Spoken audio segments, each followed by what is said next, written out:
बिस्मिल्लाहिर्रहमानिर्रहीम अस्सलाम वालेकुम नाज़रीन। अज की जी वीडियो साडी पौधों के मतलब है कि अज जो पौधे आ बीजे जाते गर्मी के मुरझा जाते आ ते सुक जे जाते उन्होंने टहनियाँ रूट्स की वजह बनती कि सुकने शुरू हो जाते हैं। इन्हें जिस तरह गैर जानदार जे हो जाते हैं, मुरझाए जाए सुकने जाए, फुल किन्ने शुरू हो गए, पत्ते किन्ने शुरू हो गए, जिस तरह पिलपले जे हो जाते हैं ना गर्मी की वजह ना। ये गर्मी की वजह नहीं होंगी, ये होर भी वजूहात होंदियां। वो वजूहात की वजह के नाल पौधे पिलपले जे हो जाते, जड़ा पिलपलियां हो जांदियां, टहनियां पत्ते वो इसकी वजह ना हो जाते हैं कि ये कई मसले जमीन दे विच हो जाते। जमीन दे विच मसले हो जाते कि जमीन दे विच फंगस लग जाता। फंगस जो लग जाता वा उसकी वजह ना फिर काम खराब होना शुरू हो जाता, पौधे मुरझाने शुरू हो जाते। असीं कहने लै भी कोई गर्मी की वजह ना पानी की कमी पेशी हो गई। ये पानी की कमी पेशी नहीं होंदी, ये गर्मी की वजह ना। अज असीं वो टिप्स तुहानूं दसांगे, वो नुस्खा तुहानूं देवांगे जिहदी वजह ना फंगस जमीन दे विच ना लगे। फंगस तो असीं किस तरह अपनी ज़मीन नूं बचा सकते हैं, वो नुस्खा अज तुहानूं दसांगे। माशाअल्लाह खूबसूरत पौधे ते विच थोड़े थोड़े होए। आ ज़मीन पहले देखनी असीं ਇਹਦੇ ਵਿੱਚ ਗੋਡੀ ਕਰ ਲੈਣੀ ਚੰਗੀ ਤਰ੍ਹਾਂ। ਗੋਡੀ ਜਦੋਂ ਕਰ ਲਾਂਗੇ ਕਿ ਇਹਦੇ ਵਿੱਚ ਤੁਹਾਡੀ ਦਵਾਈ ਈਜ਼ੀਲੀ ਮਿਕਸ ਹੋ ਸਕੇ।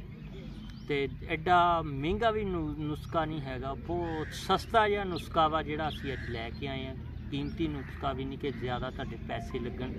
ਤੁਸੀਂ ਫੜਕੜੀ ਲੈ ਲੈਣੀ, ਤੁਹਾਨੂੰ ਪੰਸਾਰ ਦੀ ਦੁਕਾਨ ਤੋਂ ਆਮ ਫੜਕੜੀ ਮਿਲ ਜਾਣੀ। ਫੜਕੜੀ ਤੁਸੀਂ ਲੈ ਕੇ ਇੱਕ ਗਲਾਸ ਲੈ ਲੈਣਾ ਜਾਂ ਡੱਬਾ ਕੋਈ, ਉਹਦੇ ਵਿੱਚ पानी दे विच भगो के रख देनी। जो फड़कड़ी तुहाडी सारी खुर गई, एन दूधिया जा पानी हो गया, तो वो तुसीं रख लेना लिया के 4-5 घंटे तुसीं उन्हें फड़कड़ी भगोई रखना। उस दौरान ही तुहाडी फड़कड़ी खुर जाएगी। फिर तुसीं रंबा एक लै लेना, रंबे की मदद नाल तुसीं गोडी करनी शुरू कर देनी सारे पासे। जो गोडी तुहाडी हो जानी है ना, गोडी तो बाद तुसीं वो पानी नूं उस टाइम नहीं लगाना, कुछ देर बाद वो पानी ये सीधा ही नहीं सिटना, कोई जिस तरह फुहारली टैप ना इस तरह सिटना कि हर पासे तुहाडा पानी बिखर जाए।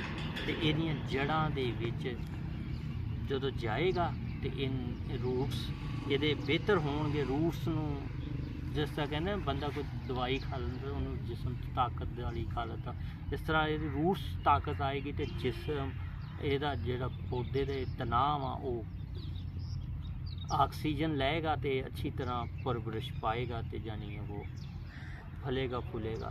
इस तरह सही तरह उसकी ग्रोथ होएगी। अज जिहड़ा साडा नुस्खा वा यही नुस्खा सी कि पौधे साडे गर्मी दे विच जिहड़े मर आ जांदे आ, ਉਹਦੇ वास्ते असीं वीडियो लैके आए सी। मैं क्या तुहानूं दस्सीए कि जिहड़े गर्मी दे विच तुहाडे पौधे खराब होने चाहिए, क्यारियां च लगे हुंदे, गमलियां च लगे हुंदे, ते ਉਹਦੇ वास्ते भी तुसीं इस्तेमाल कर सकदे। खास तौर ते गमलियां दे विच बहुत ज़्यादा फंगस लग जांदा, वो इस तरह लग जांदा ਉਹਨੂੰ आले दुआले दी आबो हवा नहीं मिलदी। ਇਹਦੇ 'ਚ कम चांसिस होंदे आ, ਜਿਹੜੇ गमलियां ਦੇ ਵਿੱਚ ਪੌਦੇ ਹੁੰਦੇ ਉਹਦੇ ਵਿੱਚ ਜ਼ਿਆਦਾ ਚਾਂਸਿਸ ਹੁੰਦੇ ਆ ਜਿਹੜੇ ਫੰਗਸ ਲੱਗ ਜਾਂਦਾ। ਫੰਗਸ ਨੂੰ ਦੂਰ ਕਰਨ ਲਈ ਅੱਜ ਤੁਹਾਨੂੰ ਛੋਟਾ ਜਿਹਾ ਨੁਸਖਾ ਦਿੱਤਾ, ਇੰਨਾ ਸਸਤਾ ਨੁਸਖਾ ਦਿੱਤਾ ਕਿ ਤੁਸੀਂ ਫੜਕੜੀ ਥੋੜ੍ਹੀ ਜਿਹੀ ਲੈ ਲੈਣੀ, ਲੈ ਕੇ ਤੇ ਆਪਣੇ ਪੌਦਿਆਂ ਨੂੰ ਤੰਦਰੁਸਤੀ ਦੇ।